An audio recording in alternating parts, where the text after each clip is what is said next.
All right, so just review what we did. We forked over our challenge. So I was at my challenge here. I hit fork. I went to my personal repository, hit the code button, copy this URL. In my terminal, I wrote git clone and then paste that URL. That should clone it down, create a folder for you. Once I get into that folder, I'm going to hit code period, and that should open up VS Code in that directory. All right, there we are. I'm going to move this over to a new window. All right, so notice that the files that were on my GitHub got cloned down. So if I check my GitHub, notice that there's a 99 bottles JS, 99 bottles py, and a README file. That's exactly what I have here. This Git folder, you probably won't have this Git folder. I have my hidden files kind of shown here. Ignore this Git folder, that's what's managing your Git project for you. But if you look at the README, this will kind of tell you what the problem is asking for. That's what we just viewed on GitHub. And now we have a solution. We have a function that's kind of stubbed out for us, but we need to write our solution here. So I'm not going to actually go and solve this problem right now in the interest of time, and also we're going to leave that challenge for you. Let's say I write my solution here. Well, let's say that's my solution. All right, I'm going to save this. Obviously, I should test this and probably verify that I meet all the requirements. Well, let's say I test this as correct in my opinion. Now that I'm ready to kind of submit it, you're going to push it back to your personal GitHub. And that's done with 3 steps. The first step is you do a git add in a period. This is basically going to add all of your changes to the staging area of Git. Again, Git is very complicated. I know we haven't really talked about it in detail. Just kind of understand this again to kind of cache some changes.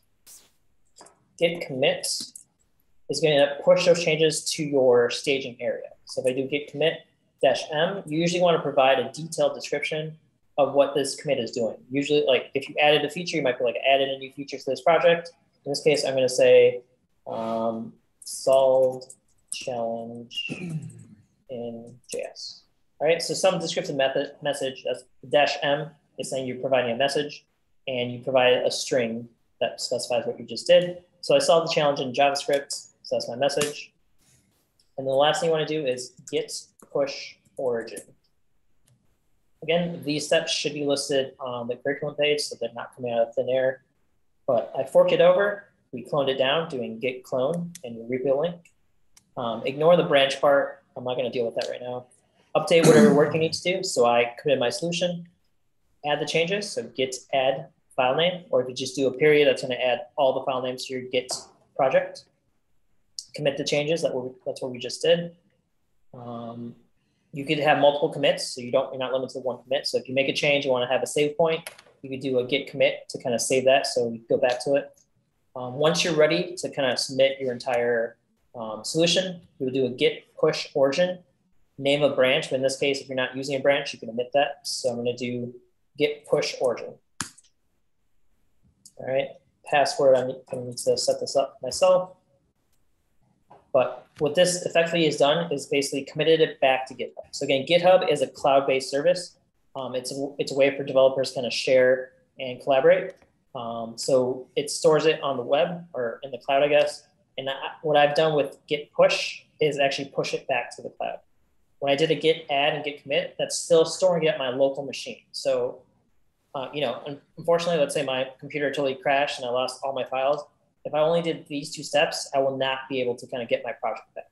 But once I push it to the cloud, I could always download it to another machine if I need to, or someone else can download it. Like if I'm working on a project with Kevin, Kevin could download my changes and work with those. All right, so now that I git push, if I go back to my personal GitHub, which is over here, I'm going to refresh here. Notice that my timestamp changed, that I updated this file 2 minutes ago.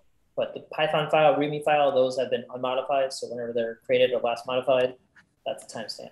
So if I want to check out my changes, I could go to the commits. Let's see, I committed 2 minutes ago. That sounds like what I did.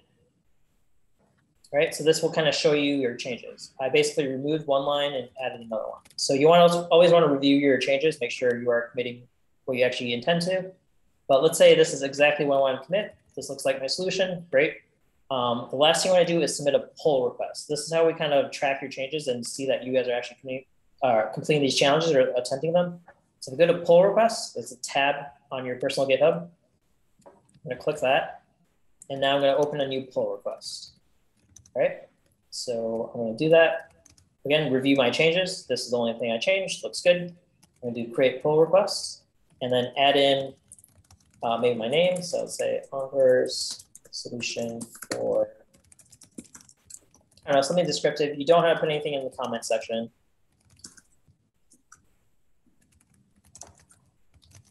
All right, so once you put a descriptive title, please add your name in there. It's easier for us to know your name rather than knowing your GitHub name. Once I create a pull request, it's gonna check for anything. All right, so it looks like everything went through. Now from our end, when we go to that challenge, we can go to pull request and then I can see, all right, looks like I committed, looks like James also got a head start on this. So he submitted a pull request and so now I can check his solution. Let's actually take a peek at it. We won't actually check out all of this code. All right, so if I look at his commits 9 minutes ago, so it looks like James just committed this. It looks like he added some code. So I think he's still got, working on this, but I can look at his changes if I wanted to. All right, so we can kind of track by checking out the pull requests that, hey, some students committed. Again, we want you guys to give it an honest attempt. If you don't solve it, that's totally fine. But commit at least what you do complete, so we kind of see how far you guys got. I'm being honest with you, we're not going to check every day. There's a lot of code, a lot of challenges. We're not going to check like 180 challenges a day when you get submitted them. So just submit them so we kind of keep track, see how the class is doing. But the main thing is try to attempt every challenge you can. All right, any questions about that process I went through? Again, if you need to review what I just went through, it's on this page. Ignore the part about branching because that's a little more advanced topic. But for the most part, fork from the challenge to your personal GitHub, clone it down, make your changes, do a git add, commit, and a push. And the final thing, submit a pull request, which is step 9 here, to the original challenge. Does anyone want me to repeat that or any questions about that? Ankur, this is Mike Chach. Is that pull request do we make the pull request on the repository at Pop-Up Platoon, or was the pull request on our own repository? So a pull request is kind of opposite of a push. So pull basically is you're submitting some code that we can review. So you're going to be on your personal GitHub. Great question. To go back to my personal. So from my personal GitHub, I'm going to click pull request and basically submit a pull back to the original source. So we forked it from Pop-Up Platoon. So this pull request is going to go back to Pop-Up Platoon, and we'll be able to see it on our end. Got it. Thank you. Yep. Great question. What other questions you guys have about this process? Hey, Ankur, how long before you post this video online for us to review? Great question. So Zoom takes a while to process all these videos, so I'll try to upload it as soon as I can.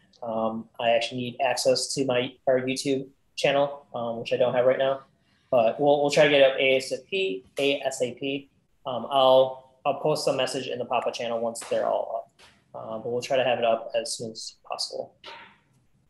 Okay, so that's the process for submitting work. Again, might seem like kind of a lot of steps. You guys will be pros at this by probably the end of this week because you'll be doing it so much. So just remember to fork, because if you don't fork, you won't be able to commit back to the original source. Let's talk about daily check-ins. We'll go over this more tomorrow, but every morning you're gonna be filling out this daily check-in form. It's a few questions, nothing too complicated. We're just gonna ask you, how do you feel about yesterday's curriculum? I assume a lot of you guys will be 1s and 2s for today's Install Fest because it's such chaos, but we expect to see mostly 3s, 4s, and 5s for most of the days. Again, if you have any comments, feedback, always welcome. We do read these every day, so please put your honest comments in here. If you think something went poorly, put that in there. We want to hear it. We're not going to penalize you for being honest. So you're going to be filling out this basically every day to start the day, so kind of get familiar with it. I have pinned this in our Slack channel. So if I can find my Slack window, there it is. All right, so here's Slack. If you go to pop-up, notice that there's items pinned here. Our Zoom room and password are pinned at the top. Our daily check-in form is also pinned here. So if you forget the link or you don't bookmark it, you'd always access it here. Hopefully you will bookmark it. I think we'll have a Slack bot sending it out every morning, so you can just click on it. But here's one way to get to the link. We'll try to have a Slack bot posting to you also.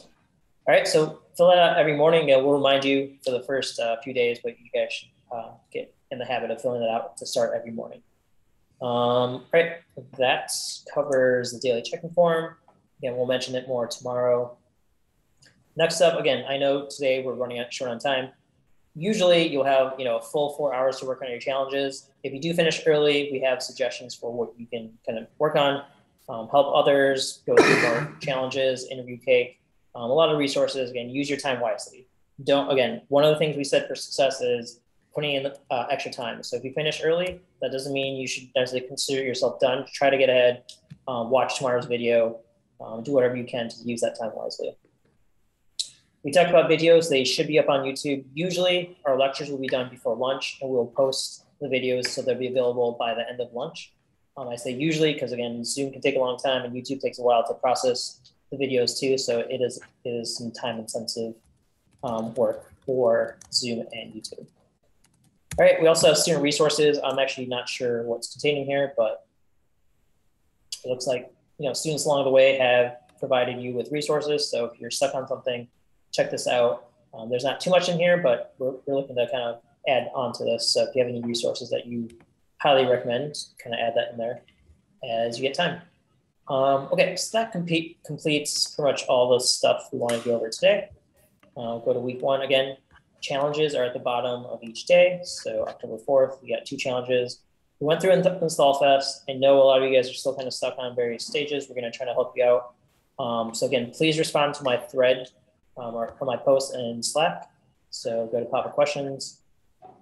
I see a bunch of you guys have responded. We have 18 of you, so it's going to be a handful. We'll try to get through you as quick as possible as we're available. Our TAs will be helping you guys out. I'll be reaching out, but we have a number of you guys to go through. Okay, so that concludes lecture. It is 4 p.m. Again, most days will not be like this. I know it's been a long day. Kind of just take deep breaths. Know that today is probably the most chaotic day of the curriculum. Before we break out, any remaining questions? I know aside from installation issues we're going to get to, any general questions that are out there?